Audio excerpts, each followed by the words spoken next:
Hello, everybody. Good evening, and a very warm welcome to our public talk here at NECAFLA, the Center for Spiritist Studies Camille Flammarion, here in Brussels.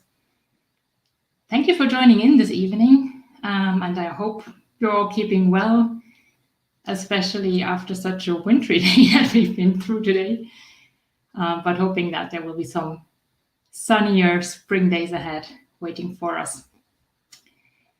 But coming to our talk this evening, when we study the Spiritist teachings, one of the main pillars is the concept of reincarnation, isn't it? And this is the topic we will focus on today. To just show it a bit more to you. How does this process actually happen? What is involved in it? How did we get here as incarnate spirits? What happens on the other side before we reincarnate? So this is just a part of the questions that we would like to reflect about this evening, obviously according to what the Spiritist philosophy teaches us about it. But before we start, let's take a moment as usual and calm down and connect. So let's start with our initial prayer. Let's take a deep breath and be grateful for this moment that we have studying together,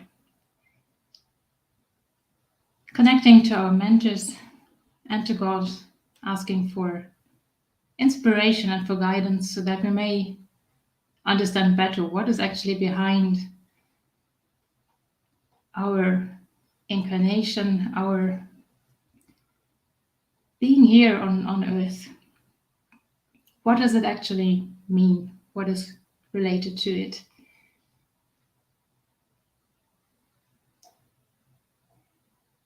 So that we may reflect a bit about the questions that are related to this life and find out more about its meaning, about its importance, and maybe also facing some difficult moments from a different perspective. So be it.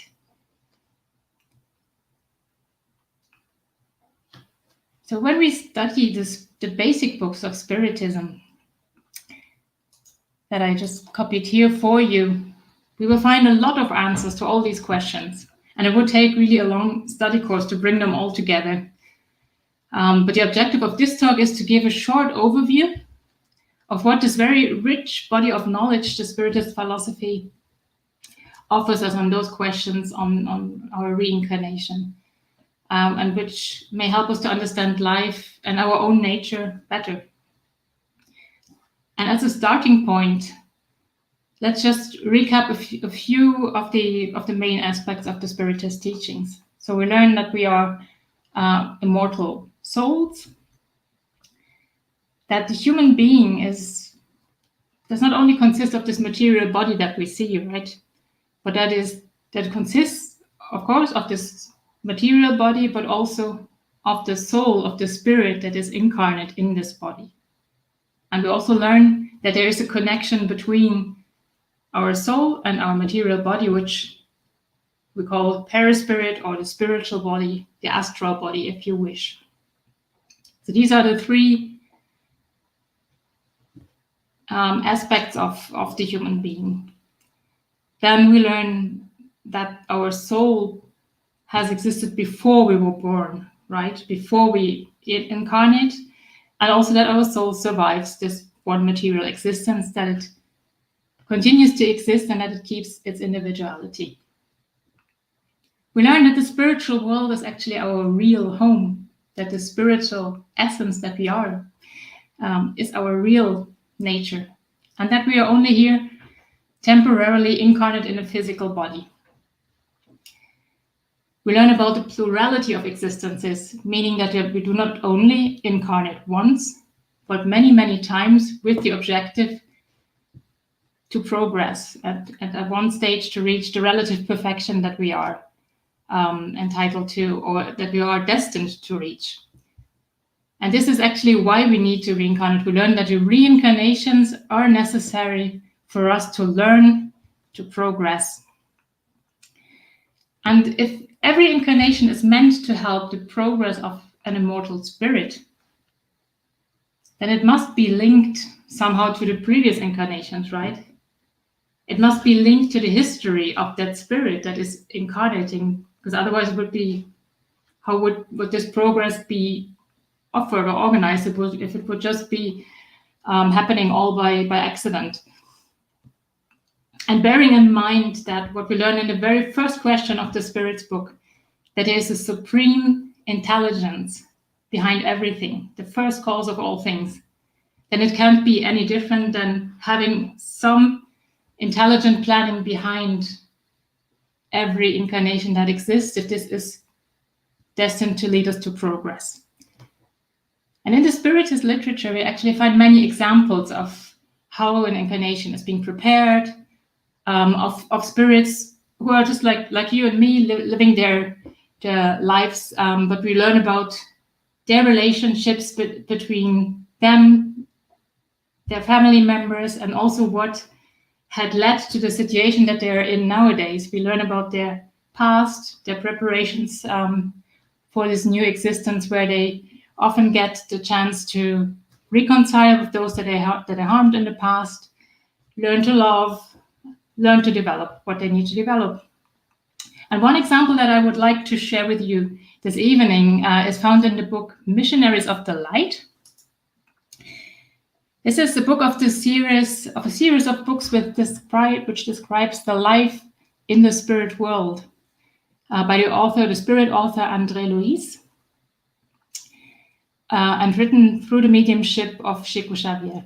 And in those books, André Luiz, who returned to the spiritual world after an incarnation here on Earth, where he has lived as a doctor, and he just describes us what he finds in the spiritual world when he gets there.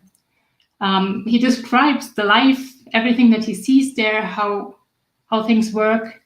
And in this book, especially Missionaries of the Light, he also describes the process, the preparations of a reincarnation, what is actually happening on the spiritual plane before someone is able to reincarnate, to connect to a new material body. And this is such a rich and amazing description that we can only summarize it shortly here in this talk, but it's really, really worth to read it, to study it. And I've read this description many times, and every time I read it, you discover new nuances, new details, and it always impresses me more and more of how much is involved before we actually can begin a new material life.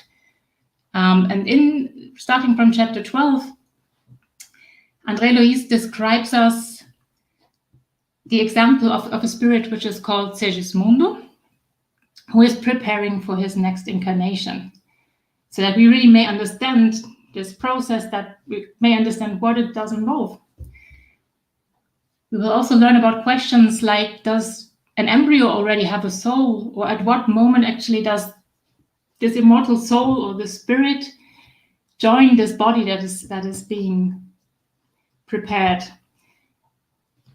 And André Luiz is being accompanied, but the other way around, he accompanies a more evolved spirit, which is called Alexandre, and who acts like his mentor, is his instructor, because for him all these things are new. And before he can actually accompany this case of reincarnation of Segismundo more closely, Alexandre presents to him an institution that prepares these reincarnations in order for him to get a better overview. And André Luiz is being presented to an institution that is dedicated to the planning of reincarnations, so the reincarnations of those spirits that live in that astral city where he is at the moment.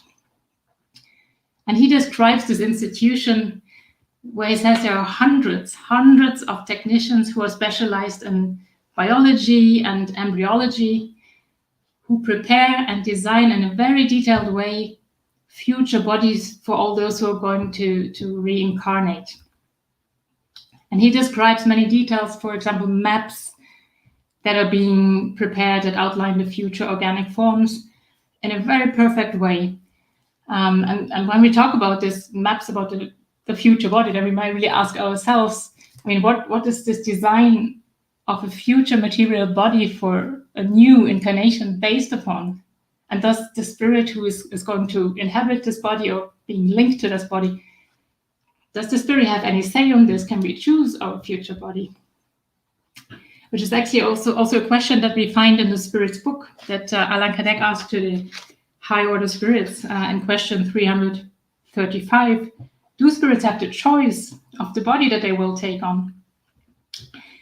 And we learn that, yeah, actually, they may choose their body because the imperfections of the body will be the trials that will help in their advancement if they overcome the obstacles that they are bound to face.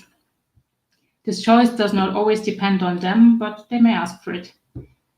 Also remembering us again that there is a purpose behind an incarnation, and if we have our lessons to learn, if we are to progress, then this body needs to be adequate, right? So the choice of the body for our future reincarnation is not necessarily linked to aspects of beauty, but on the needs of evolution for the spirit. So it needs to fit, and this is being prepared at this institution. And André Louis describes all sorts of details. For example, he is very impressed by models that he sees of physical bodies where you have all the organs and glands and everything presented there, so it can be studied what exactly needs to be prepared for all these new incarnations. And there's a lot of the dedicated and detailed studies going on to prepare all these bodies, and André is so impressed by all this backstage work that he sees, that he of course comments on it, and his mentor Alexandre explains that higher evolved spirits, they offer this assistance for the reincarnation of companions in order also to express the gratitude that they have towards the physical body in general, because this is the vehicle, this is the instrument that helps us to progress. We really need this body. And this is why so much dedication is being offered to prepare that. And you find this whole description in one of the chapters of the book, in chapter 12, which is only dedicated to all those details. But now getting to the story of Segismundo, this actual example that I would like to share. When we read about that, we learn that there is both the technical preparation going on for this reincarnation, but also the preparation on a spiritual level between Segismundo, who's going to reincarnate, and his future parents, especially between him and his father. So why is this necessary? In order for that to understand, we need to go back in time and understand the history or the story of Segismundo and his future parents. So we have three protagonists of this story. So one of them, Segismundo, as already mentioned, and then we have Raquel and Adelino. And Raquel and Adelino, in a previous incarnation to that one that we see them now, in a previous incarnation, they were married. But after some time, Raquel met Segismundo, and Segismundo seduced her, which led to a very sad and complicated story, which ended in an armed duel between Segismundo and Adelino, where Segismundo ended Adelino's life. He actually killed him. And this already at the time led to a lot of suffering, but also when the three had been back in the spiritual world, they went through very difficult times, years and years of lots of suffering. And with the help of friends on the spiritual plane, at some stage they get a chance to meet again, and they realize the need for reconciliation, to overcome these negative feelings and vibrations of hatred and so on. And they agreed, when they get the next chance to reincarnate, to be a family, to form a family in order to consolidate this reconciliation and to consolidate the fraternal sentiments that they need to develop between them, based on the law of love that governs everything in the universe. So Raquel and Adelino would marry again in this new existence, and Segismundo would be their second child. And so it happened. Raquel and Adelino incarnated, they married, they received their first child, and 4 years after their marriage comes a moment where Segismundo is actually scheduled to join the family. But it's not that easy. He tries to prepare for that on the spiritual plane. And at this moment, when André Luis gets to know him and his story, Segismundo is at a moment where he's really desperate and sad, because there's a huge obstacle for his joining this family, because now Adelino, his future father, his father-to-be, kind of sensed back all the hatred and everything that had been between them because of the story of Segismundo having killed him.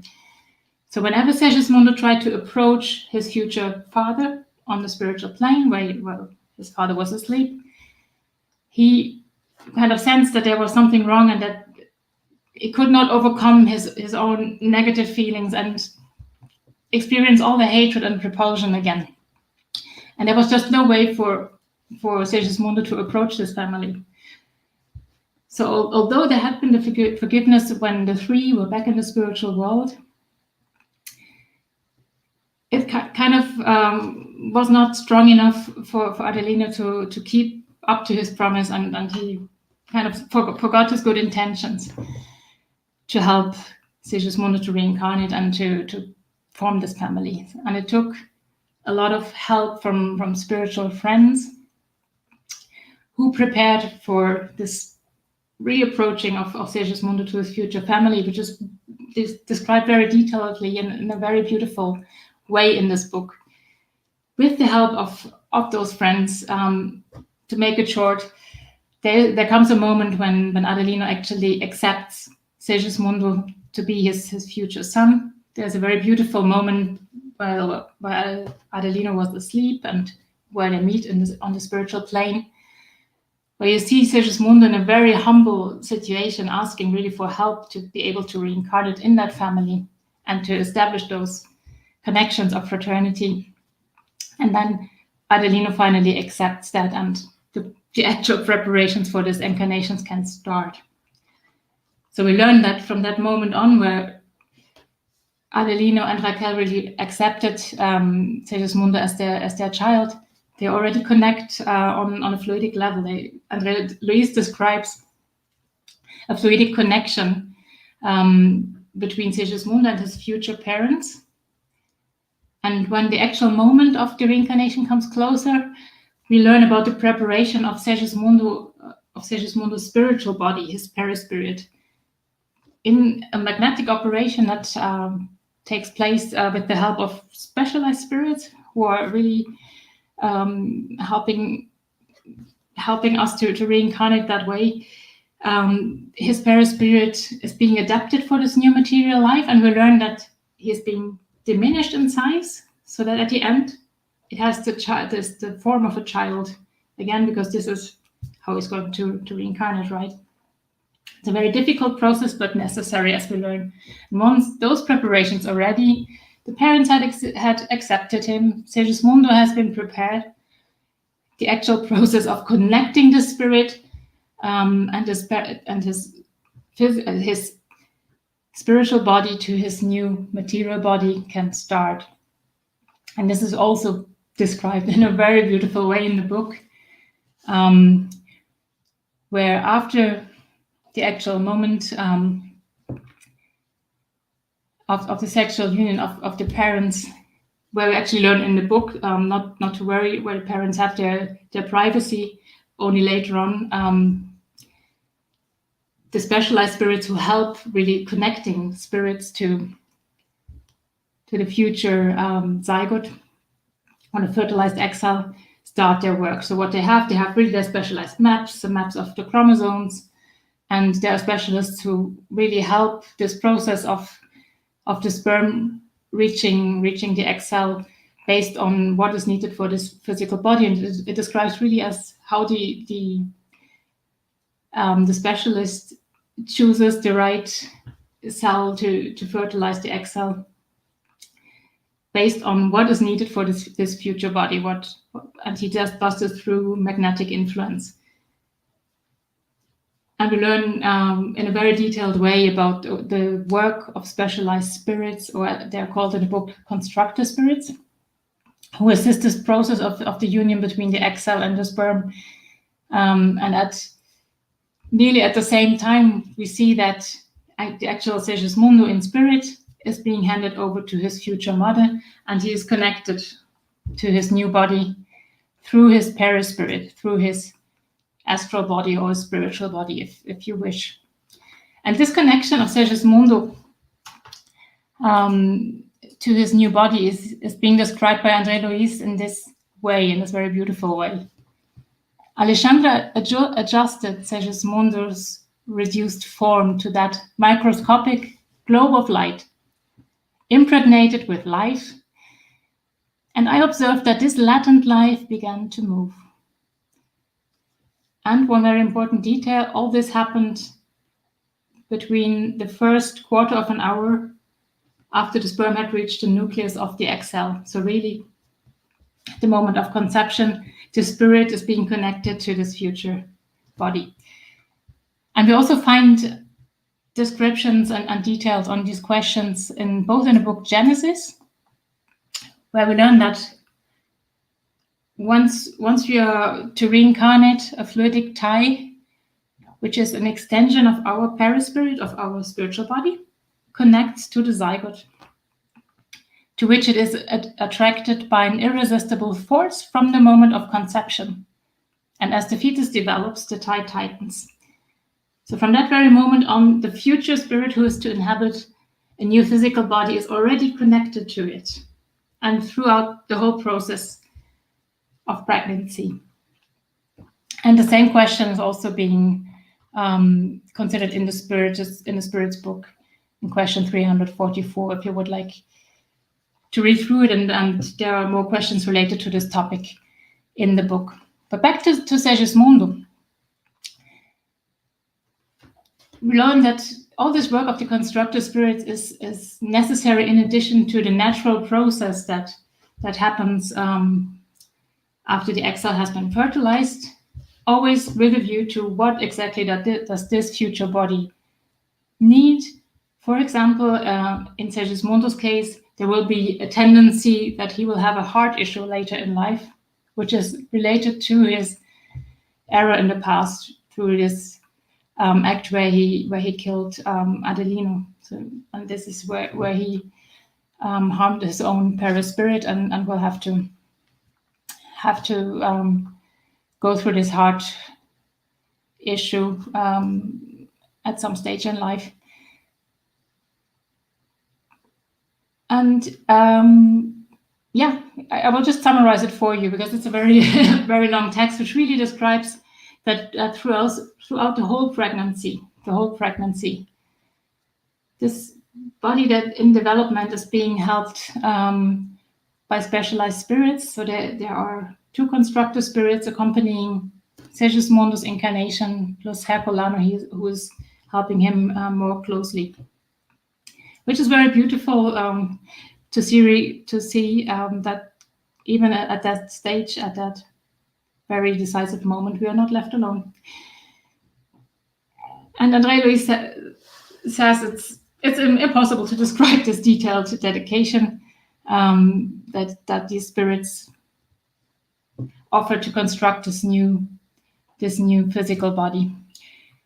And while he was observing all this complex process, he really realized what a huge responsibility humans have towards their body, right? And this is, I think sometimes it would be worth for us stopping for a moment and reflecting about this. We really have a huge responsibility towards this body that is being offered as the one instrument for our progress. If we consider our nature as being immortal spirits who are here to learn and to progress. And thinking back of all the work that has been done to prepare for this incarnation, I think, that it merits some considerations about our responsibility. And closing Segismundo's case, now that he's about to reincarnate, you will really have this new opportunity to consolidate the fraternal sentiments between all the three of them that had some issues to overcome, and hopefully learn to love one another, which in that case was the main purpose of this incarnation. And all this information in the book, Missionaries of the Light, in the basic books of the Spiritist teachings, they touch upon really a fundamental question of life, like the purpose of our stay here on Earth. What's the purpose of it? And also it touches upon ethical questions that are related to the process of reincarnation. And after having heard that we do have a purpose behind this, our stay here on Earth, that this purpose is progress, that our incarnations are prepared in accordance to the stage of our development. What exactly do we need to learn? We also learn that all of us as immortal spirits are destined to reach perfection one day, and we need to go through this learning process. We learn about this intelligent planning behind it. And when we consider it from the other side, from the spiritual plane, and look at the candidates who are about to reincarnate, what moves them? What are their thoughts? What goes on inside of them? We find a very beautiful summary in another book that I will just mention shortly, Between Heaven and Earth, it's called. Also by the same spiritual author, André Luis, written through the mediumship of Chico Xavier, where we find a summary of the purpose that animates those who are waiting for the next incarnation. So what's going on with them? We all have still at our stage of development, pain that torments us, and that we try to alleviate through this learning process, through new trials, new experiences. We have this aspiration to reach some more spiritual achievements that help us on our pathway of evolution. When we are waiting for the next incarnation, we wish to repeat a service that we may not have been accomplished very well in the past. And those who are already a bit more evolved have this really ideal to realize these huge tasks of love. And these are only a few examples that are mentioned in the book. And we learn, the majority of the reincarnating souls that wait to join us here on Earth have really just this quieting hunger to restart. They have their plans, they have the wish to overcome negative feelings from the past, to reconcile with those that they may have harmed, and so on. So all this is behind a reincarnation. And sometimes we may reflect about the questions, why are some of us born then with disorders, with certain conditions, limitations? If we think that every incarnation has a purpose, and also consider the role of our paraspirit, our spiritual body, which also serves as a memory for all our experiences, we can understand this process a bit better, and we find a very helpful description and explanation of what is behind such a question. For example, in the book, which is called The Clamor of Life by Dr. Marlene Norbry, where she explains us that every imperfect embryo or an imperfect embryo is not the result of an accident, but of injuries in their paraspirit or their spiritual body, by harming others or their own physical body. The spirit injures itself and needs new opportunities in an earthly existence in order to return to normality or to perfect health. And she explains what is meant by that. okay, harming others, like the case of Segismundo, who had killed someone.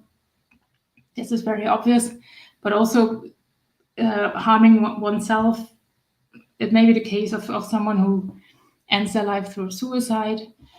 For example, in that case, the perispirit, the spiritual body, is being injured, and it needs a new incarnation, a new chance to reincarnate in order to heal, to overcome this condition, so it can as Dr. Marlene Noble explains here, return to normality or to perfect health and continue this pathway of evolution. And I think this is worth really to stop for a moment and reflect about what we learn here. It's something that the spirit needs in order to continue their way of progress, in order to overcome a situation where it harms itself.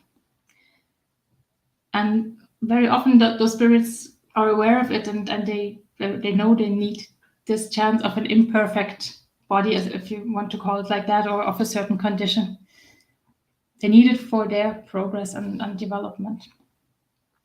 And I think we should reflect on this question also from the spiritual aspect, which helps us to understand this from a different angle. And she also explains in her book, it's a bit of a summarized translation, that really every single life is characterized by the principle of purpose, guided by a superior intelligent planning. And all spirits need to pass through the school of successive incarnations. And the questions behind are often so much bigger than what we can understand. When we get this, for example, when someone gets the diagnosis that their child will have a certain condition or will probably have it, this is of course a very difficult moment, and it's a very difficult situation, because when we are here, we do not remember our past. We do not know why this is happening, and why is it happening to exactly our baby. And also here, the spiritual teachings can help us when we study that.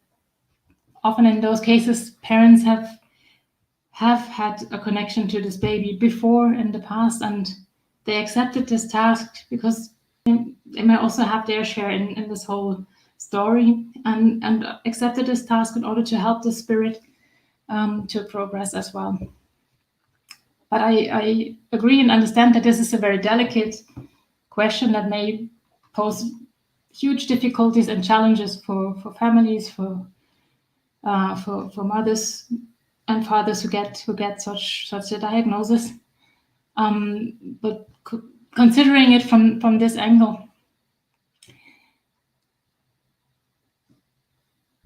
and also studying what we learn in the gospel, where we say, yes, our sufferings in this life is often based on our actions in the past, but are we then meant to leave everyone on their own to go through their sufferings because of the law of action and reaction? And the answer is very clear, obviously not. We are here in order to support others wherever we can, to help others wherever we can, and bringing it back to this question, I think we as a society can consider more the question if we do offer enough support to families in difficult situations who are about to receive a child with a certain condition. Do we offer enough support to future mothers in difficult situations, to young mothers, to young families, to young fathers?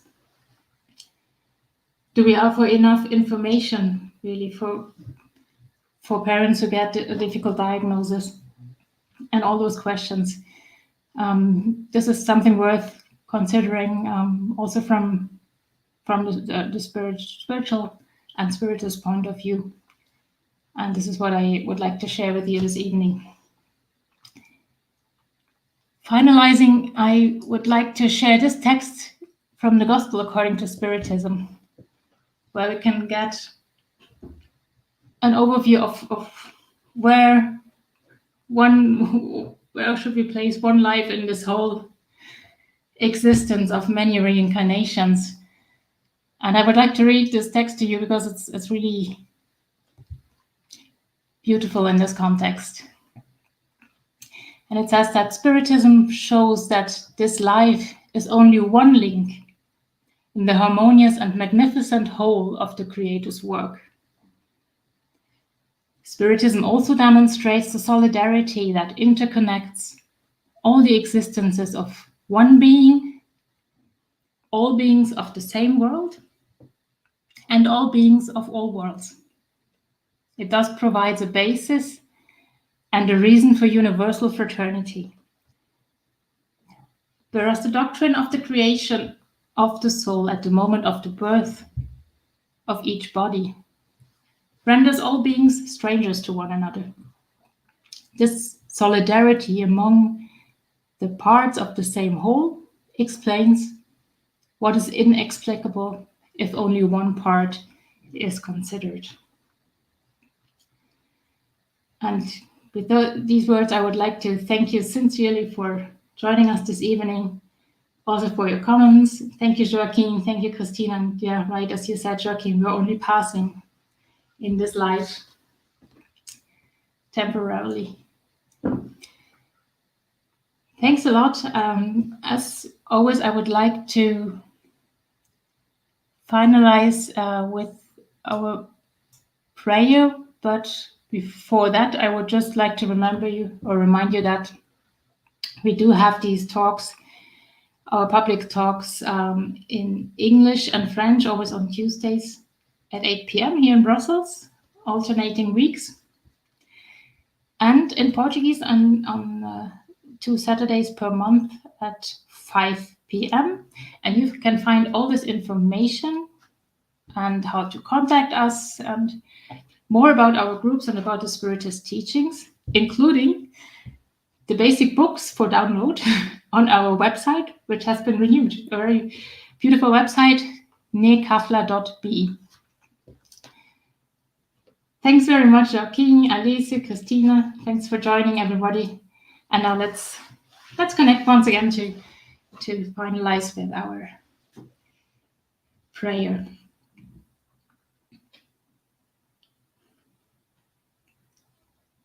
So very grateful for everything that the Spiritist teachings offer us, helping us to understand our nature as immortal spirits, to understand the fundamental questions of life.